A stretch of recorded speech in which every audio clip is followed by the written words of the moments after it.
Pertanyaan saya adalah, teman sekelas saya mengatakan bahwa Islam tidak menganggap pria dan wanita sama karena pria diizinkan memiliki 4 istri, sedangkan wanita tidak. Katakan pada temanmu, jika wanita diizinkan memiliki 4 suami, maka mereka akan menderita. Allah Ta'ala memberikan potensi kepada setiap orang sesuai dengan fitratnya. Berkenaan dengan menikahi lebih dari 1 istri, dilakukan untuk beberapa tujuan. Kaum pria tidak dibebaskan begitu saja. Allah Ta'ala memberikan banyak persyaratan untuk melakukannya, yakni yang paling pertama, jika itu diperlukan untuk tujuan agama, sebagaimana para nabi perlu untuk memiliki istri lebih dari 1, seperti yang dilakukan oleh Rasulullah SAW, itu semata-mata untuk menyebarkan agama. Sehingga Rasulullah SAW pernah bersabda, pelajarilah setengah ilmu agama dari Aisyah. Beliau sangat memberikan keutamaan kepada wanita, sehingga bahkan kepada kaum pria pun Rasulullah memerintahkan untuk mempelajari setengah agama dari seorang wanita. Bukankah itu merupakan sikap mengutamakan wanita? Apalagi yang lebih dari itu, menikahi lebih dari 1 istri supaya wanita dapat berperan dalam menyebarkan agama, karena jumlah wanita lebih banyak, sehingga perlu untuk mentarbiyatinya.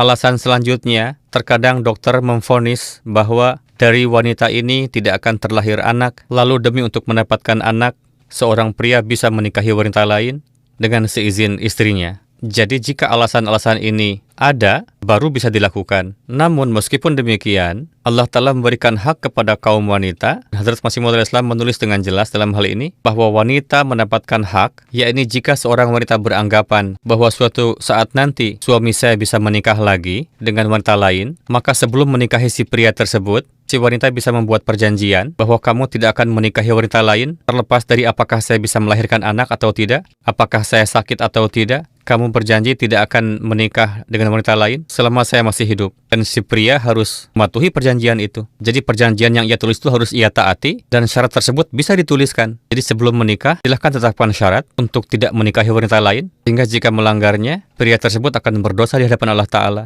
Oke? Allah Ta'ala menciptakan fitrat manusia sedemikian rupa, di mana mereka tidak akan mampu bertahan dengan bersuamikan lebih dari 1. Allah Ta'ala menciptakan fitrat yang lain, yakni wanita menginginkan untuk memiliki 1 suami dan mengekspresikan cintanya hanya kepadanya saja. Sebaliknya Allah Ta'ala memasukkan fitrat itu di dalam diri para pria. Wanita tidak banyak menjalin pertemanan, sebaliknya kaum pria banyak. Meskipun ada juga wanita yang rusak dan tidak baik, yang menjalin hubungan dengan pria lain selain dari suaminya. Inilah yang nampak di lingkungan masyarakat di sini, dengan begitu keburukan menyebar. Jadi untuk terhindar dari keburukan-keburukan itu, Allah telah mengizinkan kaum pria untuk poligami, karena itu lebih baik daripada terjerumus dalam dosa. Kamu bisa bertanya balik kepada wanita yang bertanya itu, silahkan interview dia. Ketika kamu sudah berusia 15 tahun nanti, silahkan tanya kepada para wanita, apakah Anda mau memiliki suami lebih dari 1? Jangan-jangan wanita itu malah akan menamparmu. Namun pria tidak akan merespon seperti itu. Jadi itulah fitrat yang Allah Ta'ala berikan kepada manusia, dan sesuai dengan itu Allah Ta'ala memberikan hak kepada mereka, yakni sesuatu yang tidak ada dalam fitrat manusia, bagaimana dia akan melakukannya. Namun meskipun demikian, ada suku-suku di dunia ini, di beberapa daerah pelosok di India atau kepulauan di sana, di mana para wanita yang berkuasa di sana, dan wanita biasa memiliki 2 bahkan 3 suami. Memang ada juga di dunia ini yang seperti itu, namun Allah telah mengatakan bahwa itu bukan fitrat kalian. Namun dengan bersuami lebih dari 1, tidak akan diketahui anak yang terlahir itu dari suami yang mana. Iya kan? Jika seorang pria berpoligami, anak yang terlahir nantinya akan diketahui itu anak siapa. Namun jika bersuami lebih dari 1, tidak akan bisa diketahui itu anak siapa. Apakah anak suami pertama, kedua, atau ketiga? Lalu bisa terjadi kekisruhan. Begitupun pada saat pembagian harta kekayaan, bisa timbul kekacauan.